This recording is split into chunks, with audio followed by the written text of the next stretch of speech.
Angle B ए सी है वो किसके बराबर है, एंगल डी सी ए। और हमें क्या प्रूव, कौन सा, D A C is equal to B सी ए सी है, एंगल बी ए सी वो किसके बराबर है, एंगल डी ए सी के बराबर है। और ए सी है वो किसके बराबर है, एंगल बी सी ए के बराबर होने प्रूव, ये यहाँ पर है। अब एक ट्रायंगल है, देयरफॉर जो ए बी है वो बी सी के बराबर होगा। सी डी है एज अ रोम्बस। ये कैसे, सी of a parallelogram A B C D bisect angle A, मतलब ये जो ए बी सी डी एक पैरेललोग्राम है और इसमें से एक डायगोनल ए सी है, वो इस एंगल ए को बाइसेक्ट करती है, मतलब जो यहाँ पर एंगल बी ए सी जो है वो किसके बराबर है, डी ए सी के बराबर है। तो ये वहीं से गिवन है, हमें ये प्रूव करना है कि ये जो ए सी है इस एंगल सी को भी बाइसेक्ट करता है, और ए बी सी डी फिर क्या है, रोम्बस भी हमें ये प्रूव करना है। तो जो गिवन है हमारे पास सोल्यूशन, गिवन हमारे पास क्या है, जो बी ए सी है, एंगल बी ए सी है वो किसके बराबर है, एंगल डी सी ए। और हमें क्या प्रूव करना है, हमें ये प्रूव करना है कि जो बी सी ए है वो डी सी ए के बराबर है। वी हैव टू प्रूव क्या प्रूव हमें करना है, एंगल बी सी ए जो है वो डी सी ए के बराबर होना चाहिए। जो बी सी ए है वो डी सी ए के बराबर है, ये हमें प्रूव करना है। अब ये ABCD एक पैरेललोग्राम है, तो जो AD है, देखिए ये AD है और ये BC है, एक दूसरे के पैरेलल है, और ये एक ट्रांसवर्सल है, तो हमारे पास ये वाला एंगल और ये वाला एंगल बराबर होगा BC। ये क्यों होगा, ये एक AD is parallel to BC, AC एक ट्रांसवर्सल है, तो ये वाला एंगल और ये वाला एंगल बराबर होंगे। ये अल्टरनेट इंटीरियर एंगल कहलाते हैं, लाइन्स एंड एंगल में हमने पढ़ा हुआ है। ये एंगल ये इसके बराबर है, तो हमारे पास क्या है कि जो AD है is parallel to BC, implies जो एंगल, कौन सा वाला एंगल, DAC, कौन सा, DAC is equal to BCA, DAC is equal to angle BCA। वैसे ही हमारे पास जो DC है वो पैरेलल होगी किसके, है ना, क्योंकि ये पैरेललोग्राम है तो अपोजिट साइड्स पैरेलल होती है। DC ये है और ये AB है, तो this is our DC, this is our AB, और ये हमारा एक ट्रांसवर्सल फिर से है जो AC है, डायगोनल है, तो इसमें भी ये एंगल और ये एंगल बराबर होंगे। क्या है, DCA is equal to, also क्या होगा कि जो AB है वो पैरेलल है किसे, DC के, एम्प्लाइज कौन सा एंगल, एंगल DCA जो है वो बराबर होगा एंगल BAC के। हमें क्या प्रूव करना है कि जो BCA है इज इक्वल टू DAC के बराबर है। तो DCA तो हमने यहाँ प्रूव कर लिया है। हम इसको इक्वेशन नंबर, क्या ये हमारे पास इक्वेशन फर्स्ट है और ये हमारे पास इक्वेशन सेकंड है, ये इक्वेशन नंबर थर्ड है। तो जो हमारे पास क्या है, हमें प्रूव करना है कि जो BC है वो DCA के बराबर है। तो DCA तो आ गया, अब हमें यहाँ पर BAC के बदले क्या लाना है, BCA। तो BCA कैसे लाएंगे हम, देखिए, तो यहाँ पर सेकंड इक्वेशन से हमारे पास क्या आ रहा है, जो DAC है वो BCA के बराबर है, और जो DCA है, BAC हमारे पास कहाँ पर है, BAC हमारे पास किसके बराबर है, DCA के बराबर है, और इसके बदले DCA हमारे पास गिवन, हमें क्या गिवन है, जो हमारे पास क्या गिवन है, BAC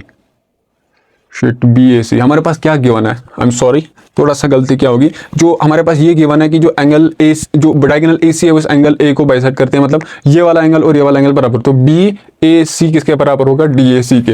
ये जो BAC है वो किसके बराबर होगा, DCA के बराबर तो नहीं होगा, बल्कि DAC के बराबर होगा, DAC के बराबर होगा। बाकी तो हमारे पास ऐसा एज इट इज ही रहेगा। तो जो DCA वो BAC के बराबर है, हमें प्रूव करना है कि जो BCA है वो DCA के बराबर है। तो एक DCA तो आगे देखिए है, जो BAC हमारे पास आ जाएगा, BAC किसके बराबर है, एम्प्लाइज जो DCA है वो किसके बराबर है, BAC। अब देखिए BAC को हम क्या लिख सकते हैं, फ्रॉम इक्वेशन फर्स्ट, जो BAC है, एंगल BAC वो किसके बराबर है, एंगल DAC के बराबर है। और इक्वेशन सेकंड से हमारे पास क्या है कि जो एंगल DC है, फ्रॉम इक्वेशन सेकंड से हमारे पास क्या है कि जो एंगल DAC है, एंगल DAC है वो एंगल BCA के बराबर है। BAC DAC के बराबर है, DAC BCA के बराबर, इसका मतलब BAC किसके बराबर हम लिख सकते हैं, BCA के बराबर लिख सकते हैं।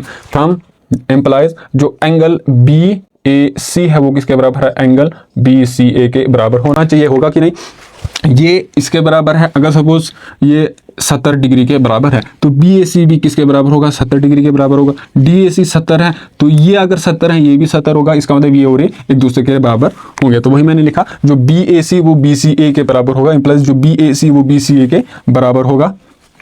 BAC यहाँ पर वो जो है DAC के बराबर होगा। तो जो BAC BCA के बराबर है, फ्रॉम थर्ड से हमारे पास क्या है, फ्रॉम थर्ड एंगल DCA है वो किसके बराबर है, BAC के, और जो BAC है वो किसके बराबर है, BCA के, है ना।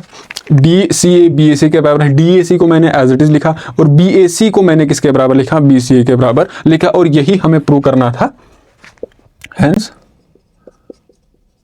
प्रूव, यही हमें प्रूव करना था कि ये जो AC है वो इस एंगल C को भी बाइसेक्ट करता है, मतलब BCA है वो किसके बराबर होना चाहिए, DCA के बराबर होना चाहिए। जो BCA है वो DCA के बराबर हमें प्रूव करना था, ये हमें प्रूव करना था, और हमने ये इसको प्रूव कर लिया है। तो एक पार्ट तो ये हो गया कि एम्प्लाइज जो AC है बाइसेक्ट एंगल C ऑल्सो, तो ये चीज हमने प्रूव कर ली। अब ये यहाँ पर तो हमने ये चीज प्रूव कर ली। अब क्या होगा, देखिए ये वाला एंगल और ये इसके बराबर होंगे एक दूसरे के, ये इसके एक डैश हम लगाएंगे, ये एक दूसरे के बराबर है।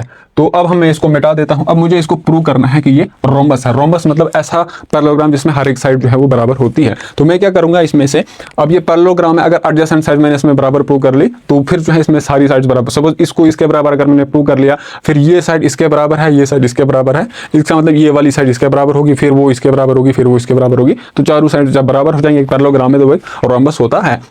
तो इसको मैं कैसे प्रूव करूंगा, मुझे पता है, एक हमने प्रॉपर्टीज पढ़ी थी कि अगर एक ट्रायंगल है जिसमें से दो साइड्स बराबर होंगे, या फिर आइसोसेलेस ट्रायंगल में हमने पता क्या होता है कि जो दो साइड्स बराबर होती है, तो उसमें एक प्रॉपर्टी ये थी कि जो दो साइड के अपोजिट एंगल्स होते हैं वो भी बराबर होते हैं। अगर मैंने इसमें दो एंगल्स बराबर को, एक ट्रायंगल में से दो एंगल्स को मैंने अगर इक्वल प्रूव कर लिया, ऊपर वाले ट्रायंगल में अगर या फिर नीचे वाले ट्रायंगल में मैंने दो एंगल्स को इक्वल प्रूव कर लिया, उन एंगल के अपोजिट जो साइड्स होंगे वो एक दूसरे के बराबर होंगी। तो मैं क्या एक ट्रायंगल लूंगा, कौन सी वाली ट्रायंगल, ABC।